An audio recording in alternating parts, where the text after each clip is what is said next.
that he or she has devalued. Black life in America is devalued.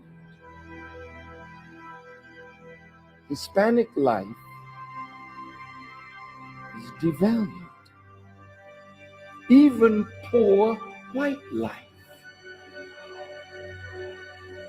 is devalued. There's a way that I have to behave. I'm free, but I'm not free to rob you of yours. I'm not free to take from you what does not belong to me. So if I will construct my life according to these righteous principles, then between man and man, man and woman, peace. Between race and race, peace. Between rich and poor, peace.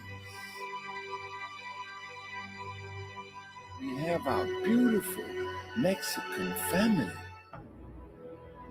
This once was theirs. So you can't say to them they are aliens. That's a horrible word to use for former owners. I see my indigenous family here. Many tribes, but they're really one great nation of people that now must be reunited with themselves. So it's their time now, as well as ours, that God would intervene in our affairs and bring the bottom rail to the top.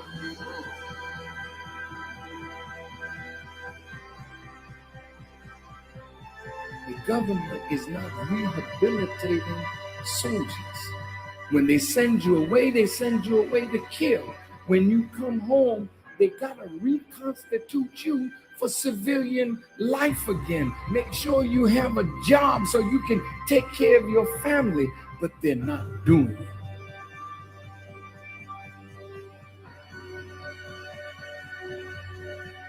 The Honorable Elijah Muhammad says, a woman can do anything that a man does, and the only thing he forbids the woman to do is the thing that degrades her.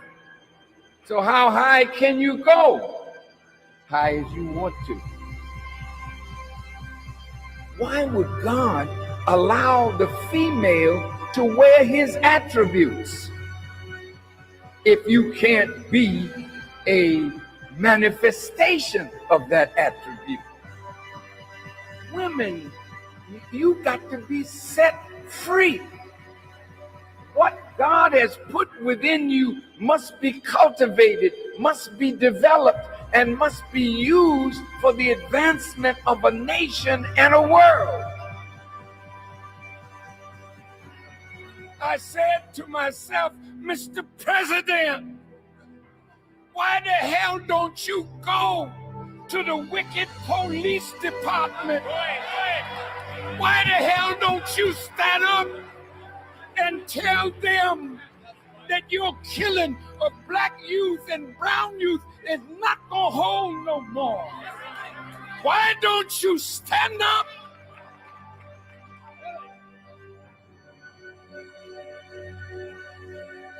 God's world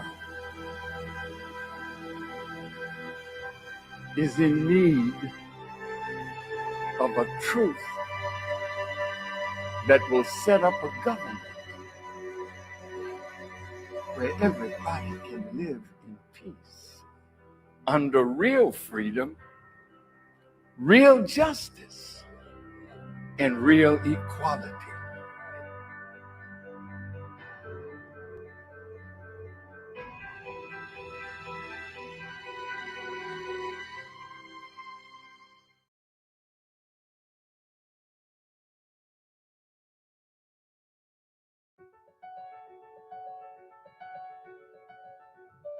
This city has always fascinated me, the city of Frankfurt. known to be a city of trade and economic growth. As a kid, I was amazed by handing over a piece of paper for ice cream, toys, and candy. Handing over such a paper and receiving a toy racetrack in return, I just could not believe it. Where could I get this magic paper? This idea I couldn't get out of my mind. I started asking questions and read every book I could find. I learned the money was backed by gold as a paper form to save us carrying it around. Something of real value behind the paper. But everything was changed. The value was capped, and the gold standard, as it was called, was abolished. Since then, the value of money has been the biggest lie of all. The dollar bill is now just a paper subject to inflation and devaluation. This must stop. The solution, returning to a piece of gold that you can actually hold, and it holds value or even better cash gold, paper pressed and refined with real gold. A masterpiece solution, a forgery-proof, totally digital cryptocurrency. Here I am in the city of money, but not as a banker or a gold dealer. The Frankfurter Book Fair has invited me to read from my books that will help the world believe in gold again. Think Big will help show people how to be successful. I am very proud to be here.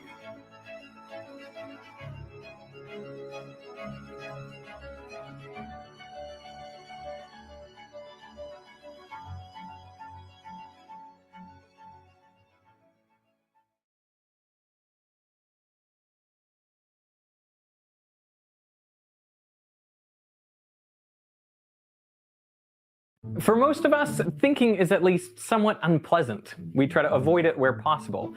For example, I asked these guys, how long does it take for the Earth to go around the sun? What do you reckon, cuz? Isn't it 24 hours? Obviously a day, yes. Or take this problem, which has been given to thousands of college students. You go into a toy store, and there's a toy bat and a toy ball. Together they cost $1.10. And the bat costs $1 more than the ball. How much does the ball cost? 10 cents. We're all wrong, aren't we? If you think about it for just a second, it's obvious that the ball can't cost 10 cents. Because if it did, then the bat would cost $1.10 and the two items together would cost $1.20. The correct answer is 5 cents. Now, the point of these questions is not that they're difficult. Any of these people could have quickly checked their answer if they wanted to. The point is that they don't check. Because thinking is uncomfortable. It takes effort. Hey, the Earth doesn't take one day to get around the sun. It takes like a year. Now, I think it would be easy to put these mistakes down to stupidity and believe that you, being much smarter, could never fall into such traps. But then I think you'd be fooling yourself. I think these examples reveal blind spots in all of our thinking due to the fundamental way that our brains work. Now, one way of modeling how the brain operates is as though there are two systems at work. Psychologists call them System 1 and System 2, but maybe it's useful to think of them as characters. So let's call System 1 Gun and System 2 Drew. You are Drew. He represents your conscious thought, the voice in your head. I am who you think you are. He's the one capable of following instructions. He can execute a series of steps. If you're asked to calculate 13 times 17 in your head, for example, he's the one who has to do it. Can I just use my calculator? No. All right. 17 times... Drew is lazy. It takes effort to get Drew to do anything, and he is slow. But he's the careful one, capable of catching and fixing mistakes. 221. Now meet System 1, Gun. He is incredibly quick, which he needs to be since he's constantly processing copious amounts of information coming in through your senses. He picks out the relevant bits and discards the rest, which is most of it. And he works automatically, without you, Drew, being consciously aware of what he is doing. For example, when you spot some text, he reads it before you can even decide whether or not you want to read it. Gun fills in the gaps. For example, what does this say? Did you notice that the H in the and the A in cat are actually the same symbol? But you had no trouble reading it because Gunn made the correct automatic assumption. So although Drew is unaware of what Gunn is doing, it's Gunn's perceptions that become the basis for your conscious thoughts. The way I like to think of it, each of these characters is related to one of your main memory structures. Gunn's automatic responses are made possible by long-term memory, the library of experiences you've built up over your lifetime. In contrast, Drew exists entirely within working memory, so he's only capable of holding 4 or 5 novel things in mind at a time. This is perhaps one of the best known findings from psychology, that our capacity to hold and manipulate novel information is incredibly limited, like when trying to remember a string of random numbers. 6, 7, 5, 5, 3, 1. Yes. But we are able to overcome these limitations if the information is familiar to us. For example, let me give you 4 random digits, 7, 1, 0, 2. Now these would normally take up most of your working memory capacity just to remember, but if you reverse them, 2017, they are now just one thing, the present year. The process of grouping things together according to your prior knowledge is called chunking, and you can actually hold 4 or 5 chunks in working memory at once. So the larger the chunks, the more information you can actively manipulate at one time. Learning is then the process of building more and bigger chunks by storing and further connecting information in long-term memory, essentially passing off tasks from Drew to Gunn. But in order for this to happen, Drew first has to engage with the information actively and effortfully, often multiple times. For example, when you were first learning to tie your shoelaces, you probably recited a rhyme to help you remember what to do next, using up all your working memory in the process. But after doing it over and over and over again, it gradually became automatic. That is, Drew doesn't have to think about it anymore because Gunn's got it. Musicians and sports stars refer to this as muscle memory, though of course the memory is not in the muscles, it's still in the brain, just controlled by Gunn. You can practice everything exactly as it is and exactly as it's written, but at just such a speed that you have to think about and know exactly where you are and what your fingers are doing and what it feels like. Slow, deliberate, conscious practice repeated often enough leads to this.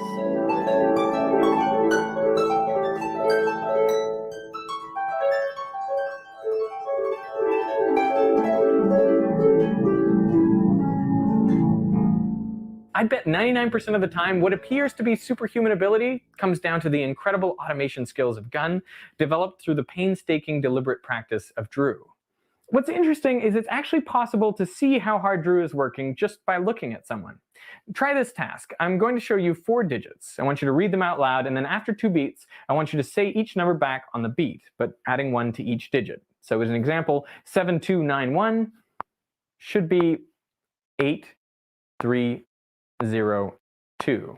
This is called the add 1 task, and it forces Drew to hold these digits in memory while making manipulations to them. Now it's important to say the numbers back on the beat. Try this one.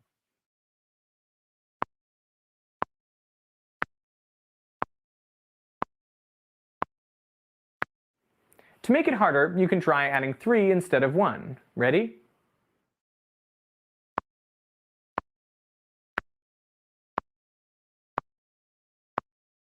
Now what you're unaware of is that as completing this task, your pupils are dilating. When Drew is hard at work, as he is in this task, you have a physiological response, including increased heart rate, sweat production, and pupil dilation.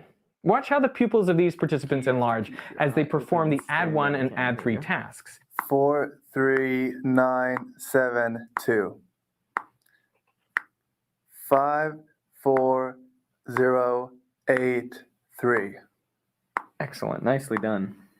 Requires a lot of thinking. I know. That's the point. 6, 9, 1, 6. 7, 0, 2, 7. When this research was originally carried out, the researchers made a surprising observation. When the participants were not engaged with the task but were just chatting with the experimenters, their pupils didn't really dilate at all. This indicates that the add 1 and add 3 tasks are particularly strenuous for System 2, and that most of our day-to-day life is a stroll for Drew, with most tasks handled automatically by Gunn. Just as we spend a lot of our lives lounging around, our brains spend most of their time doing the mental equivalent. And I don't mean to make that sound like a bad thing. This is how our brains evolved to make the best use of resources. For repetitive tasks, we developed automatic ways of doing things, reserving Drew's limited capacity for things that really need our attention. But in some circumstances, there can be mix-ups. For example, I moved to Australia in 2004, and one of the first things I learned was that to turn the lights on, you flick the switch down. My whole life growing up in Canada, Gun had automated that up means on. So no matter how well I, Drew, knew that down was on in Australia, I would for years continually switch the lights off when entering a room and on when leaving. When Destin learned to ride the backwards bicycle with its steering reversed, it took months to overcome his automated habit. And once he had done that, he couldn't easily go back to riding a normal bike. Understanding Gun and Drew also explains errors in the bat and ball question. It's Gun who first perceives the key pieces of information, that together the bat and ball cost $1.10, the bat costs $1 more than the ball, so the ball costs 10 cents. 10 cents. Gun immediately had an answer that he blurted out automatically. Meanwhile, Drew, without being consciously aware that the answer came from Gun, endorsed the idea without checking it. After all, the answer sounded reasonable and Drew is lazy. So how do you get Drew to do more work? Well, researchers have found at least one way. When they gave out a clearly printed test, including the bat and ball question to incoming college students, 85% got at least one wrong. But when they printed the test in a hard-to-read font with poor contrast, the error rate dropped to 35%. A harder-to-read test resulted in more correct answers. And the explanation for this is simple. Since Gun can't quickly jump to an answer, he hands off the task to Drew, who then invests the required mental effort to reason his way to the correct answer. When something is confusing, Drew works harder. And when Drew works harder, you're more likely to reach the right answer and remember the experience. This is something I think the advertising industry knows about and is using to its advantage. A few years ago, again in Australia, I saw a giant billboard that had just 2 letters on it. Un. There was no logo, no indication of what it was for, and this seems to go against all the basic principles of advertising, to show what the product does, how it's better than the competition, and use clear branding and maybe a jingle to make it memorable. The goal is usually to make the message as easy to understand as possible, so Drew doesn't have to work very hard. But if you look at a lot of effective advertising today, it's changed to be more confusing. As the Un campaign rolled out across Sydney, I saw ads like this one in bus shelters. Unexplained. With Un, there is no stress, just unstress. No hassle, just unhassle. With Un, you can undo what you did. You can undrive through the car wash with the window down, or unbreakdance in front of your teenage son and his mates. Un makes life relaxing and unreal. Un your life. Be happy and live for now. Don't worry, unworry. Can you guess what the ads were for? They're actually for insurance.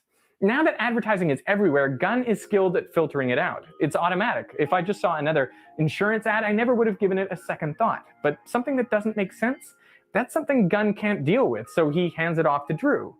This same realization has been happening in education. Lectures, which have long been the dominant teaching method, are now on the decline. Like the old form of advertising, they're too easy to tune out. And often, especially in science lectures, too many new pieces of information are presented, and that exceeds Drew's capacity because he doesn't have big enough chunks to break the material into. In place of lectures, universities are introducing workshops, peer instruction, and formats where students are forced to answer more questions, do more work than just listen and take notes. And this will undoubtedly make Drew work harder, which is good because that's how learning happens. But a lot of students don't like it because it requires more effort. Just as it's hard to motivate someone to get off the couch and exercise, it's hard to get Drew to give his full effort. There's an appeal to doing things you already know. For the musician to play the same familiar songs that Gun has already automated that feel and sound good. To watch videos that give you the sensation of understanding without actually learning anything. To always drive with the GPS on so you never get lost, but you also never learn the way. If you really want to learn and get better at anything, have any chance of becoming an expert, you have to be willing to be uncomfortable. Because thinking takes effort. It involves fighting through confusion, and for most of us, that's at least somewhat unpleasant.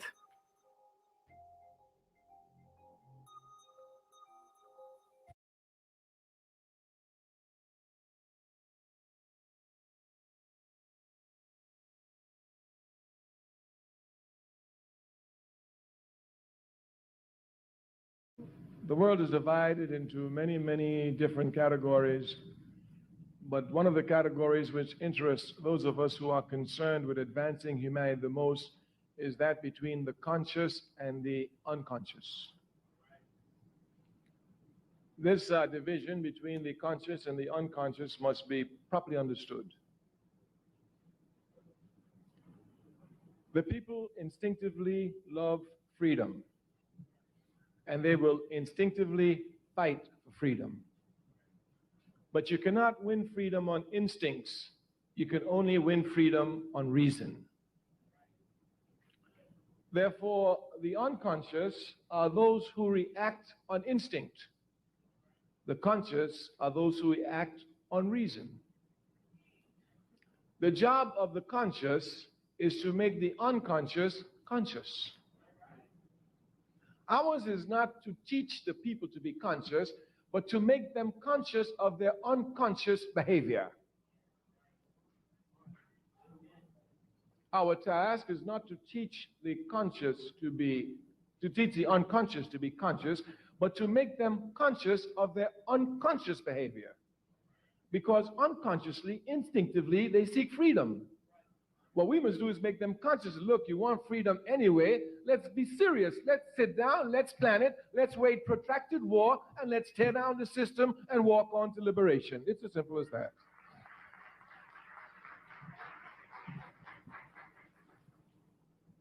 This aspect of the unconscious becoming conscious is linked to mobilization and organization, something we mentioned last year. We must make clear distinctions between mobilizers and organizers. To be an organizer, you must be a mobilizer. But being a mobilizer doesn't make you an organizer. Much confusion is to be found here. Malcolm X was a great mobilizer. He was a great organizer. Martin Luther King was a great mobilizer. He was not a great organizer.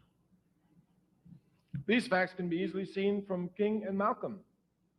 When Malcolm went to a place, he left a mosque. When King went to demonstrations, he broke down desegregation and he moved on.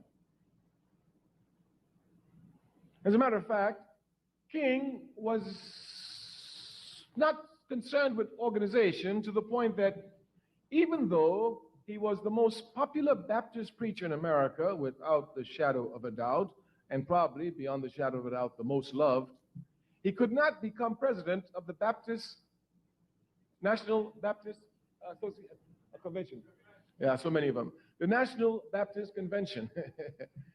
As a matter of fact, if my memory serves me correctly now, and I remember it was Muhammad Speaks that carried the article on the front page in 1964, when King tried to become president of the National Baptist Convention. There was so much confusion there that a minister was actually pushed off the stage and died in his trouble. Yeah. And of course, King lost. The man who won was a reactionary man by the name of Jackson. He never did nothing for the people, never cared about the people, just was a pork chop minister who used their money to put gas in his big Cadillac. But he was organized.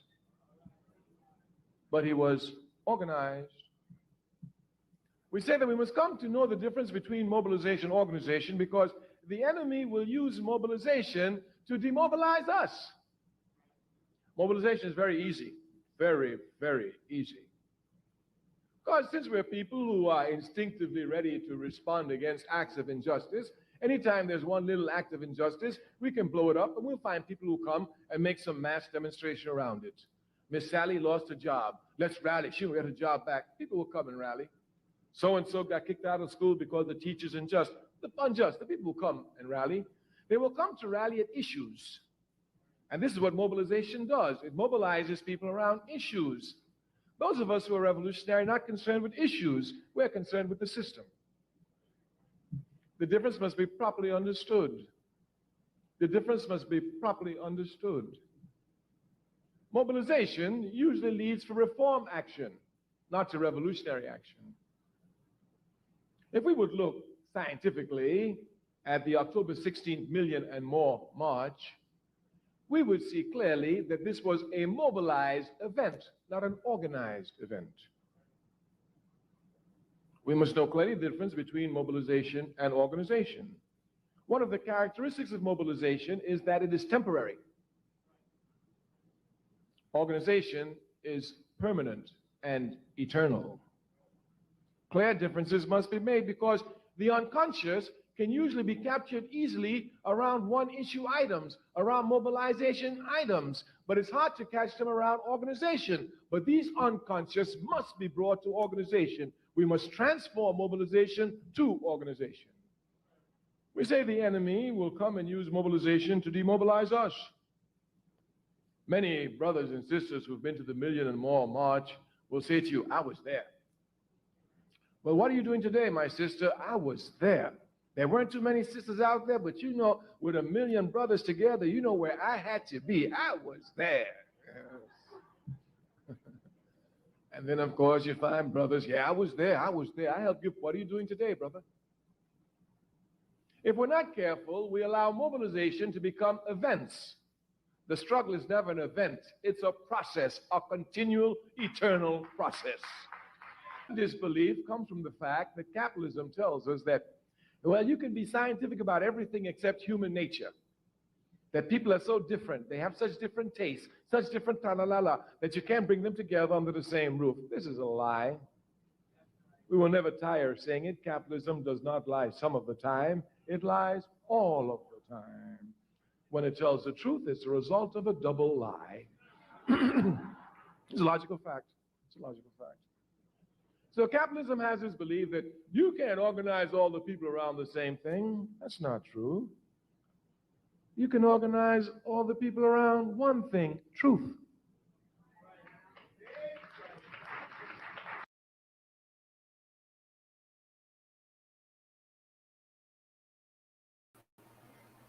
Ready for Revolution. You can absolutely organize people around the one thing, which is the truth. Greetings, good morning, rather, and salutations.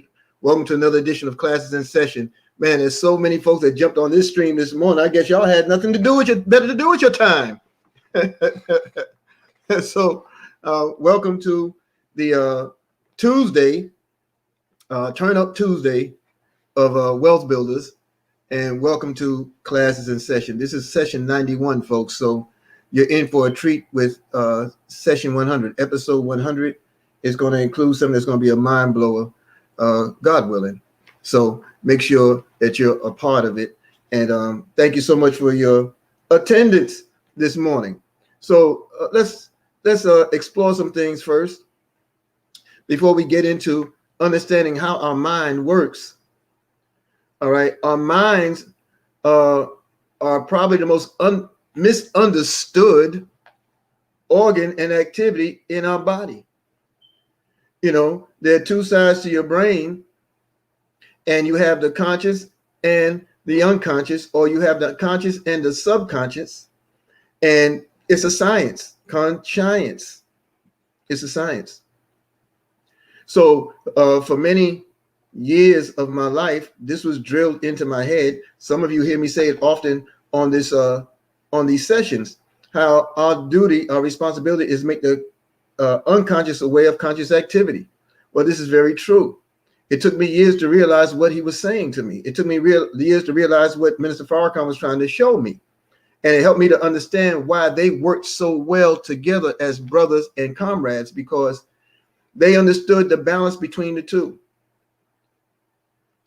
More on that at another point. Housekeeping rules.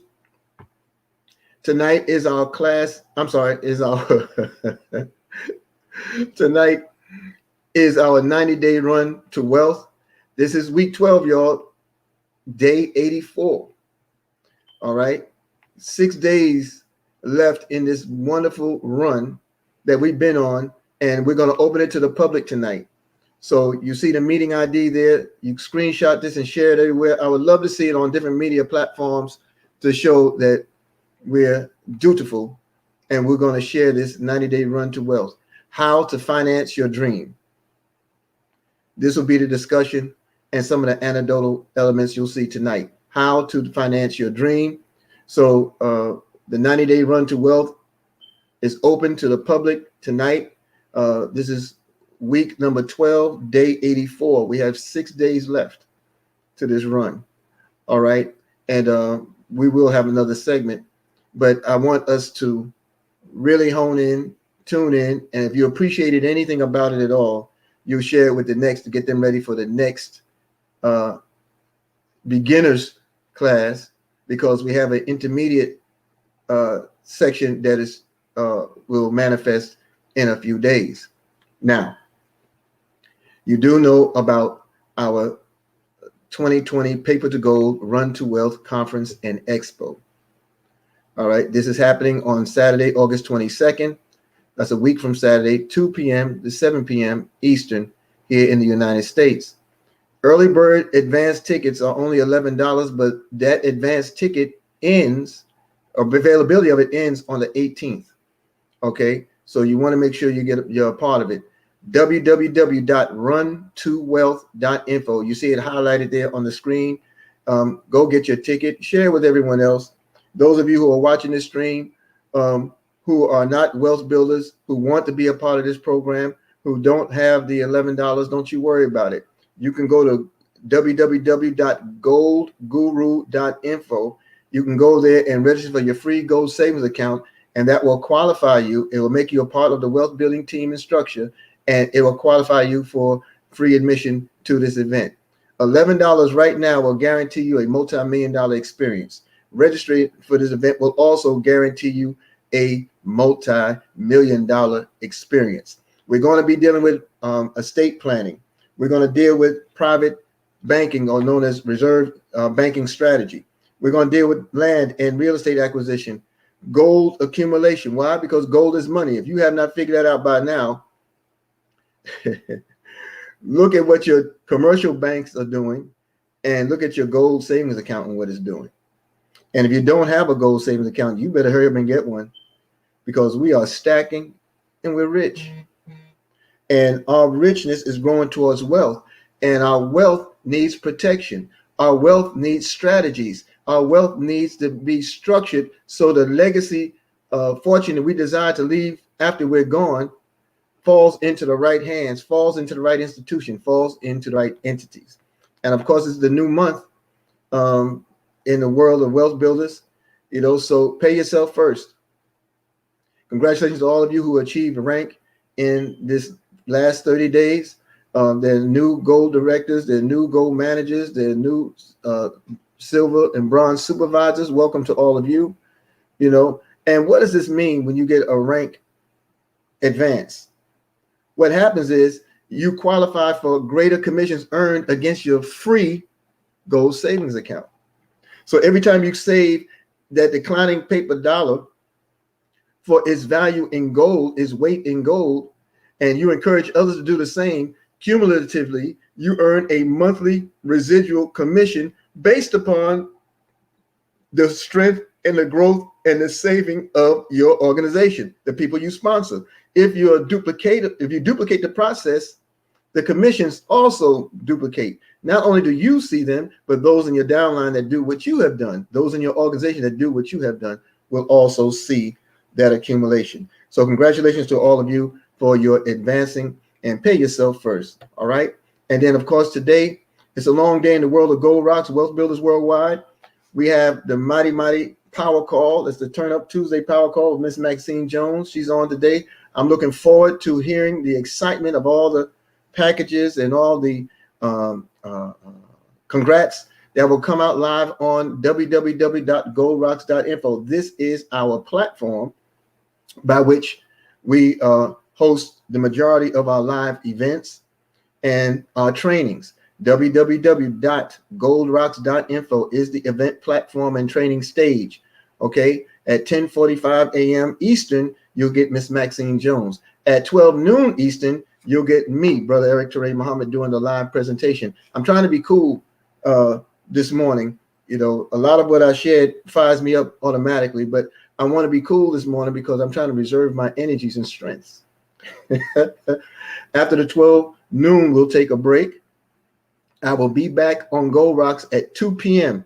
this afternoon, 2 p.m. So I can do an exclusive fast track 90-day run to freedom training. It's for wealth builders. It's for those who are in the opportunity. So you make sure that you inform your teams, get everybody on the platform. After the 12 noon presentation, hey, Sherry Morgan, after the 12 noon presentation, I will be on that platform again at 2 p.m. Eastern.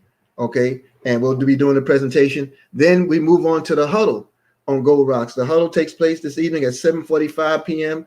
Mr. Rodney Roach and Team Union will all be there coming out of the DMV area, and we'll be doing what we do. And we have to learn, family, to take those notes that will help us to be better. And then tonight, my business partner, friend, and colleague at 9 p.m., the coach of coaches, Mr. Al Murray, will be holding down the live event on Gold Rocks as well. The next slide that I have is not as complete. It has not been updated. I want to apologize for that. I had a senior moment.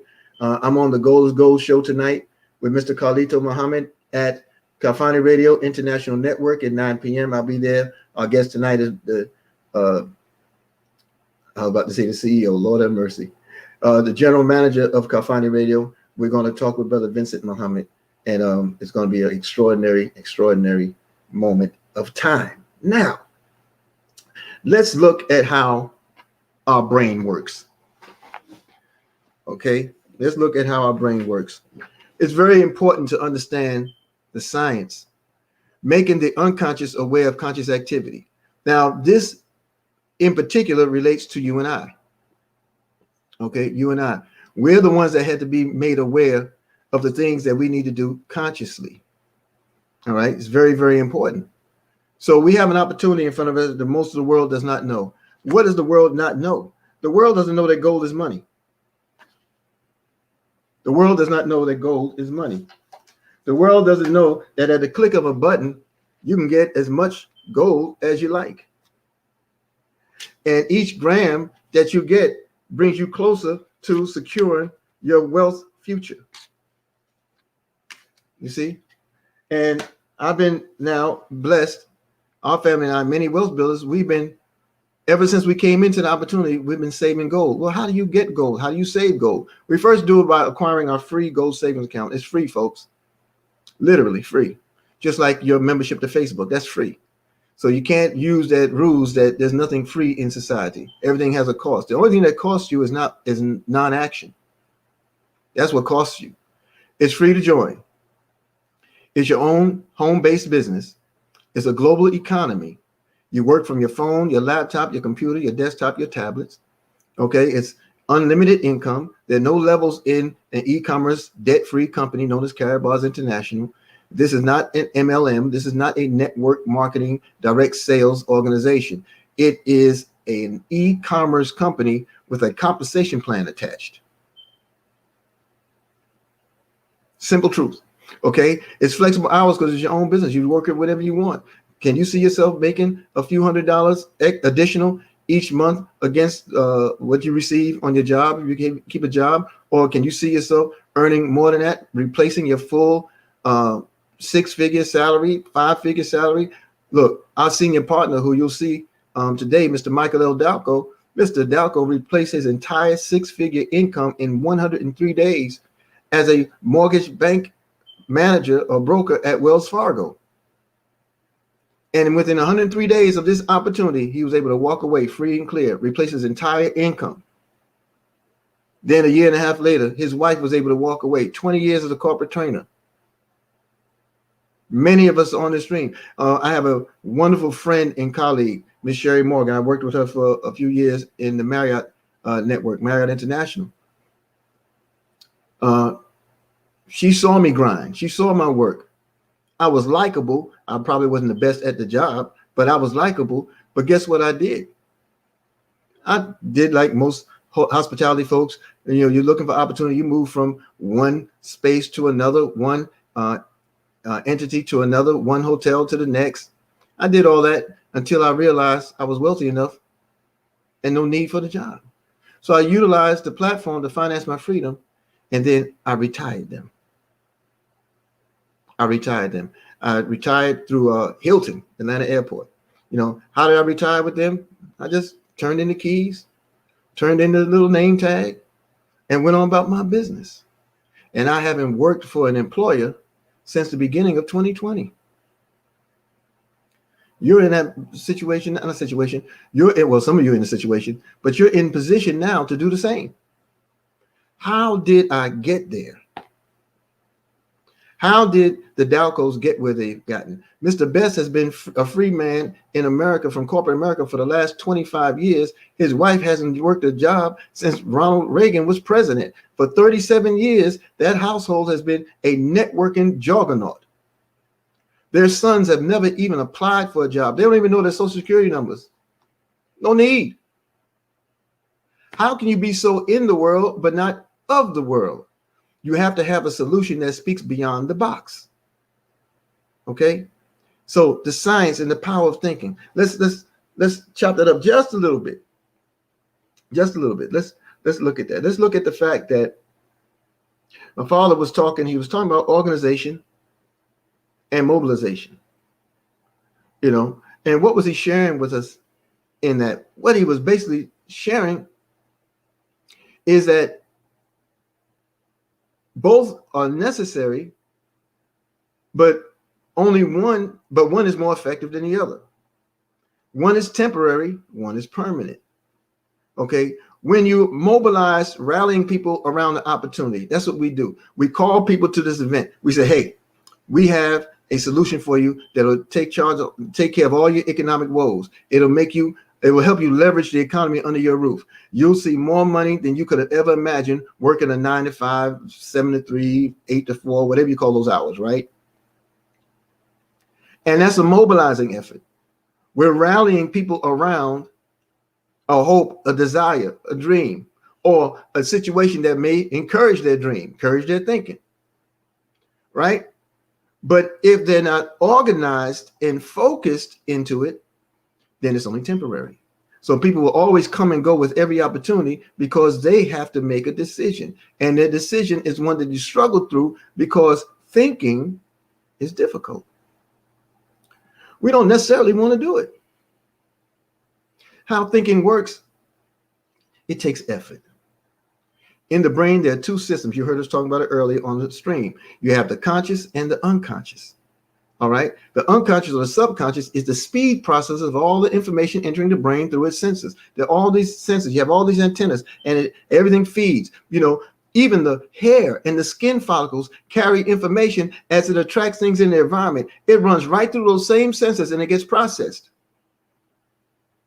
But the lazy boy of it, the conscious, can only move 8 to 5 items in a particular space in the head. And so it's more deliberate in his approach. It's slower in his approach. I like the term that the gentleman used. He talked about it being lazy, which I found funny, you know. But the brain works like that. The unconscious activity is absorbing everything around you. You think you're not paying attention, but you're paying attention to everything. It's just that you're not conscious of it until something is triggered. Okay? And the conscious is the slower methodical system that truly takes its time with information. It's the voice in our heads. You know, it's the voice in our heads. It's the reason. It's the rationale. It's the logic. Hey, man, you think you really want to do that? I don't know if you should.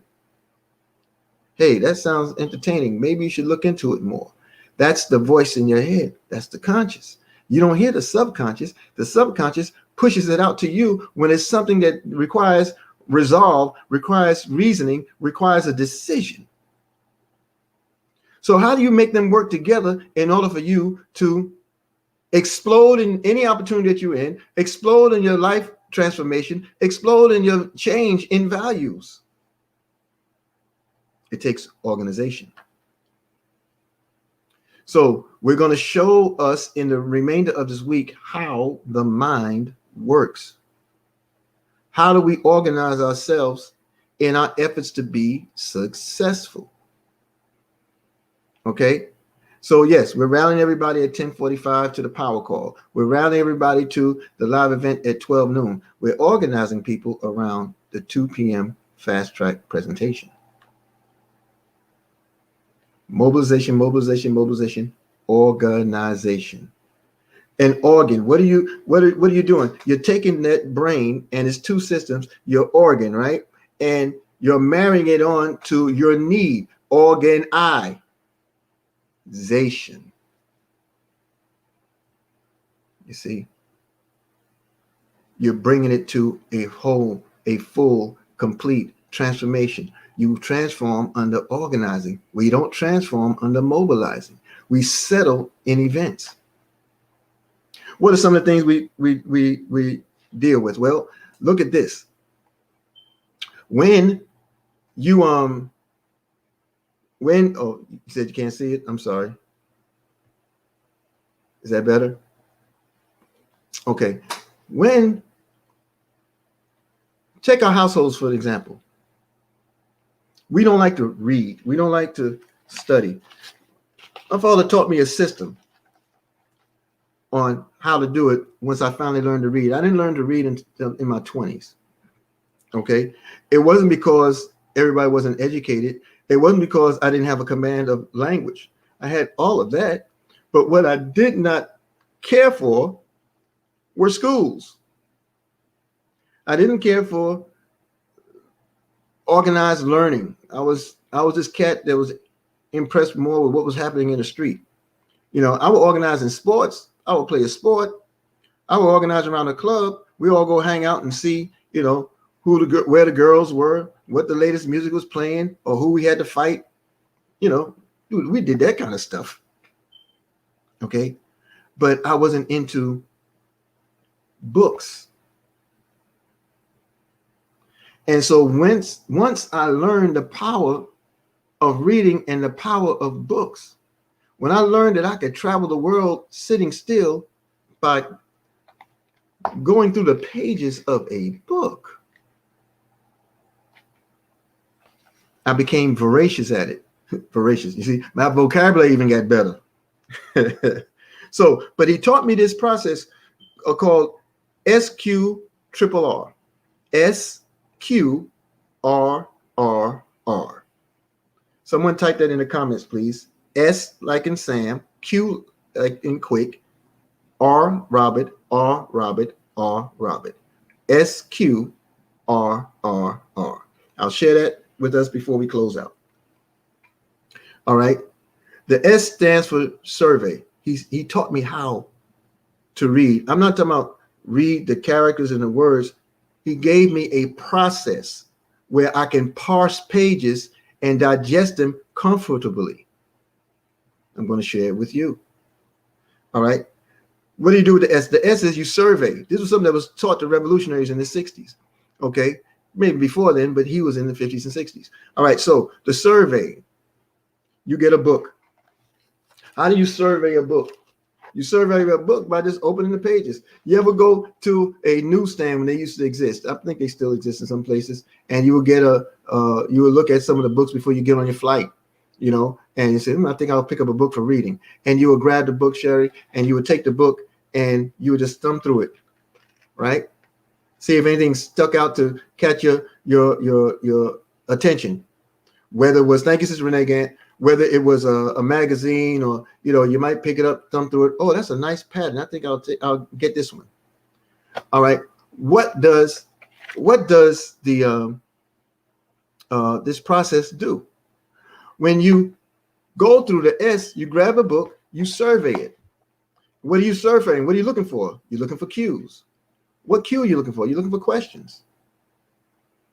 Before you read the book, look for questions. Look for that which piques your interest. You're going through it, say, let's see. What is revolution? What does that mean? Wealth building. Never heard that before. Gold. There's a whole lot of talk in this book about gold. You see, you create questions. That's your survey. Your survey produces questions. Then you begin to read. Surveys, question. Now you secured the book. Now you're reading.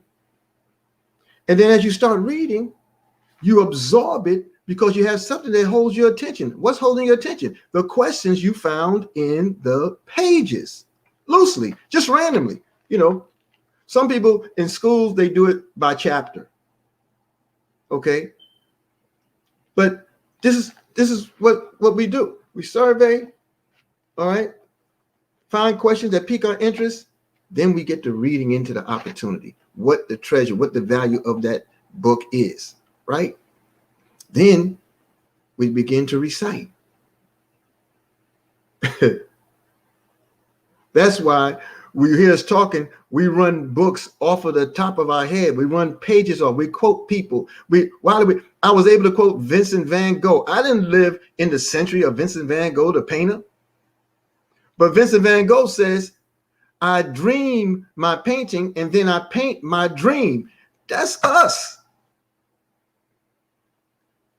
But I had to read that. I had to come across that. You understand?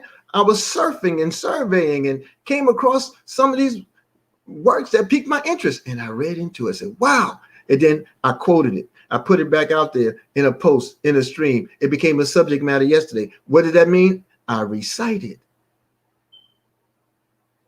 And I was able to give it back to you where it was palatable, hopefully, by God's grace. Okay. How do you know that you understand a thing? When you can give it back in your own language.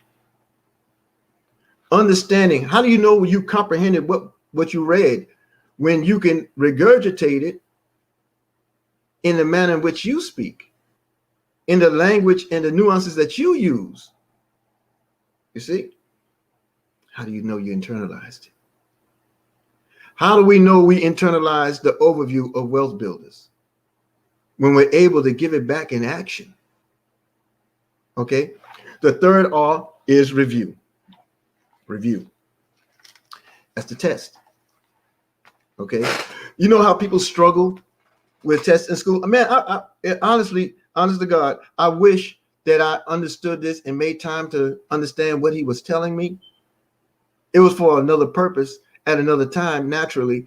But I know that I suffered and my family suffered trying to keep up with me because I wouldn't do the traditional things. I wouldn't go to school and all that kind of stuff, right?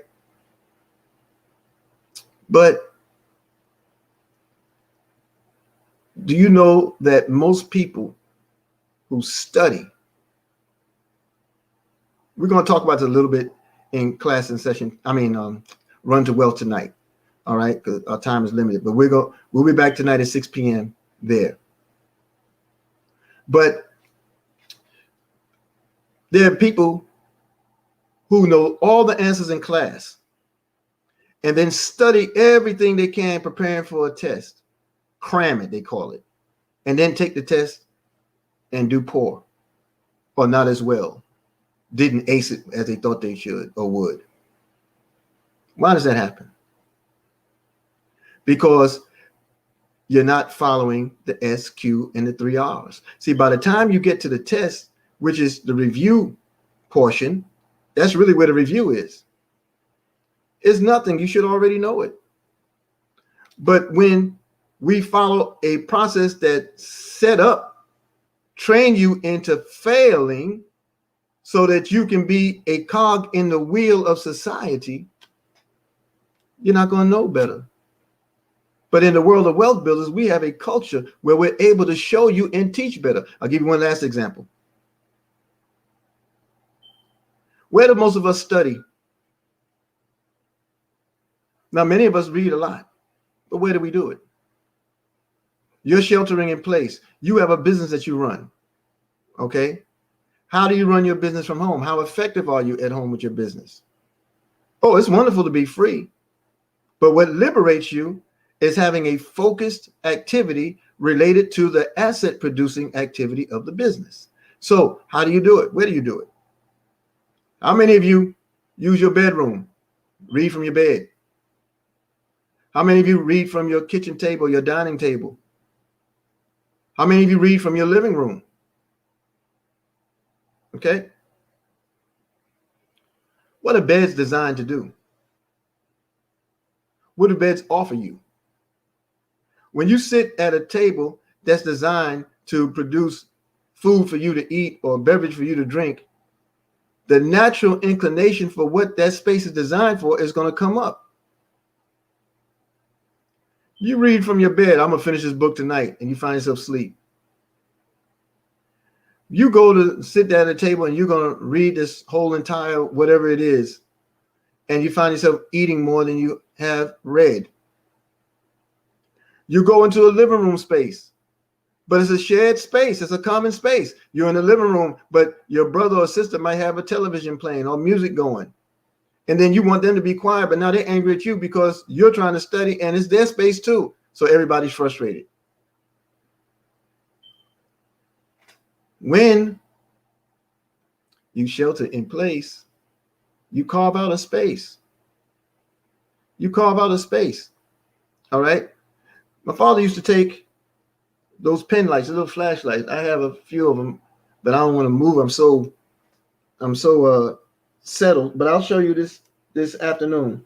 But he had a little pen light, you know, those little flashlights, hand size flashlight that you can hit with a thumb, and it'd be about this long, pen light rather. And I didn't care what time of day it was. It could be as bright as the day is long. You do that. It wasn't because he was hard of seeing. Your mind was trained to know that that light was just for reading. He trained himself into understanding how to focus and ignore the noise, tune everything else out. Boom. That was only used for that. I used to go to campuses, traveling at some of these campuses, speaking, all these speaking engagements. Huge Black History Months. I'll be going sometimes 15, 20 cities at a time and speaking on the legacies and civil rights and conscious activity, right? Well, I went to one particular campus and the professor set up a process where there was each room had one of those desk lamps. And in all those rooms, I'm sorry, it was the coach that set it up. He told his team members to write on an index card, study lamp, and put it on the bell or the hook of the desk lamp, the desk light. So as we went from room to room, as he was showing us, introduced me to the team members, all of them had a lamp in their room and it said study lamp. And all it was designed to do, when that light was on, your whole brain was focused on that. It created the background noise. There was music that would play, you know, in some of the rooms, but the music would be relative to the music they used to study by at their lamp. You know, powerful tools that allow both senses, both systems, the conscious and unconscious, to work in concert with each other so you can maximize the action. Now, here's the other point.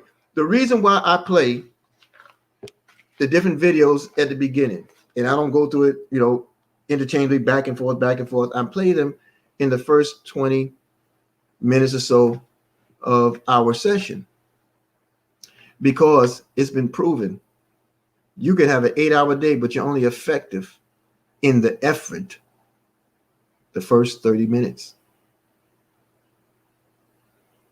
So I want us to absorb a message in the first 30 minutes that will help us get through the remainder of our day. When we, oh man, there's so much, I can't. When we spend all day at our desks doing whatever we do towards our efforts. When I take massive action, for an example, I carve out time and I'm working. But when I feel it waning, when I feel anxiety, when I get to doing that stretching, you know what I do? I get up and walk away. I do something else for 5 minutes, 10 minutes, whatever. It don't take long. And when you come back to it, you have literally recharged your entire psychic to get busy for another half hour, another 40 minutes, whatever the case is. You see? So make the break and don't break yourself. Work smarter, shorter, and you'll find yourself mastering the ability of saying less to more people faster, and your business will grow.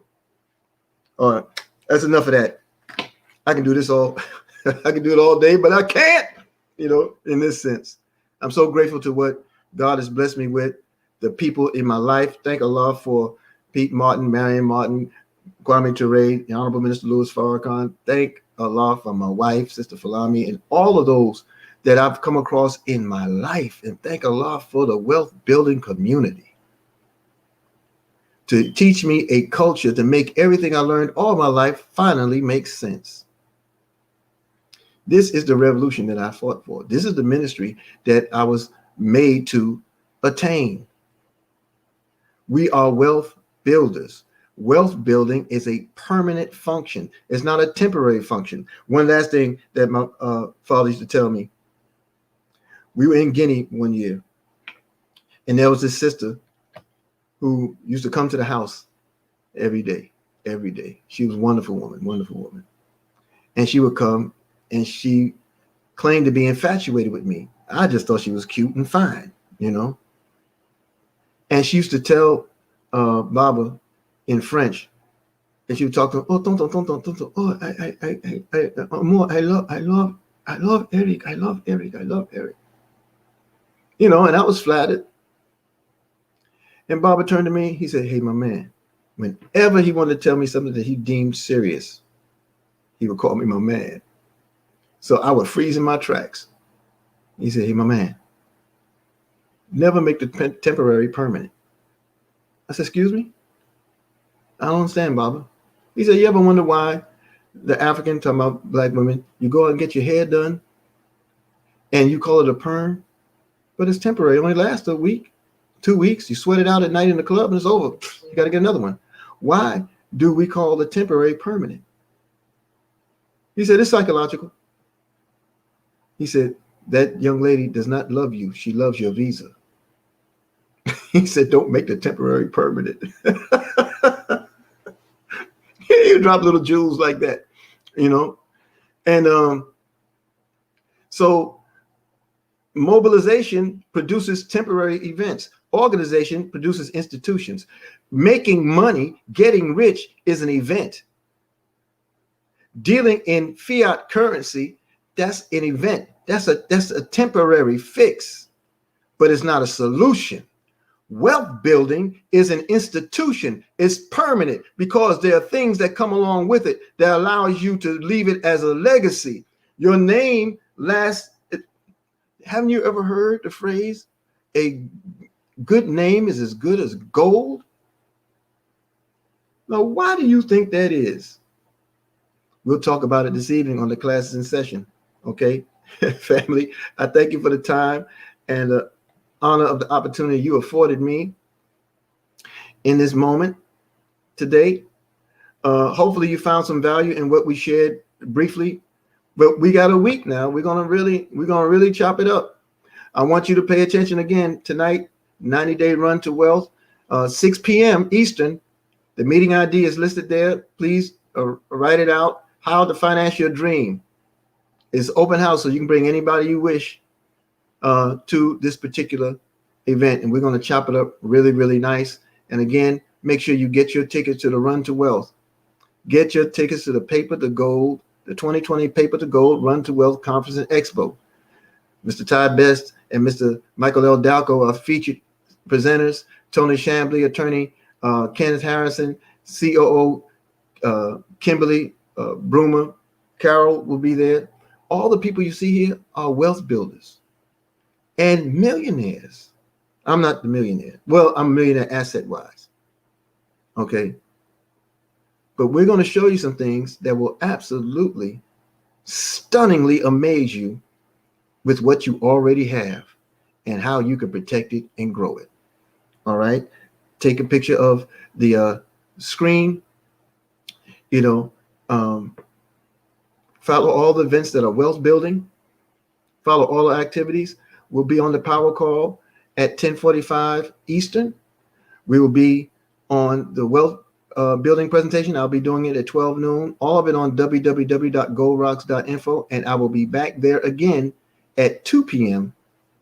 on Gold Rocks for our amazing fast track presentation, how you can make an enormous residual income in 90 days.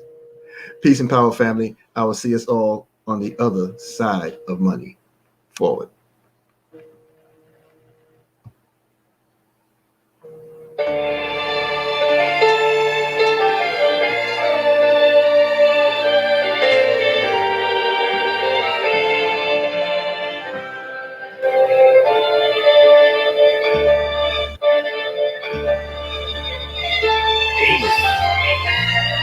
Strong words, love,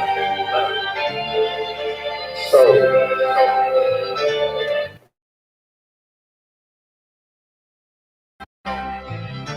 and change. Yeah, this is Big Snoop Dogg coming at you live and direct. And I got something to say. You dig? Let's change the world, divided we fall, but united we stand. Let's change the world, no fights, no wars, oh let's learn to love again. Let's change the world, let's change the world, let's change the world. Whoa, oh, oh. Let's change the world, let's change the world, let's change the world. Let's make hope for the future. Brother, what will you discover if we come together and do it like we never? I'm just sick and tired. I'm fit to light the fire. Now put this on the wire. The devil is a liar. I do this with no hesitation. Meet me at the reservation. Elevating, educating, meditating, concentrating. Replenish ya, finish ya, opposite of sinister. And I do it for the minister. Let's change the world, divided we fall, but united we stand. Let's change the world, no fights, no wars, oh let's learn to love again. Let's change the world, let's change the world, let's change the world. Whoa, oh, oh. Let's change the world, let's change the world, let's change the world. Let's make hope for the future. Somebody need to stop the war. Man, the war ain't overseas, it's at your front door. And I done seen too many brothers shot up on the floor for more than drugs and some colors. And now you call us warlords. But if you can help it, then help it. But you ain't helping us. You so selfish and selfless, you wanna see us breathless and helpless. But I'ma hustle to tussle for all my brothers who struggle. Yeah, we bang the world. Now let's change the world. Let's change the world, divided we fall, but united we stand. Let's change the world, no fights, no wars, oh let's learn to love again. Let's change the world, let's change the world, let's change the world.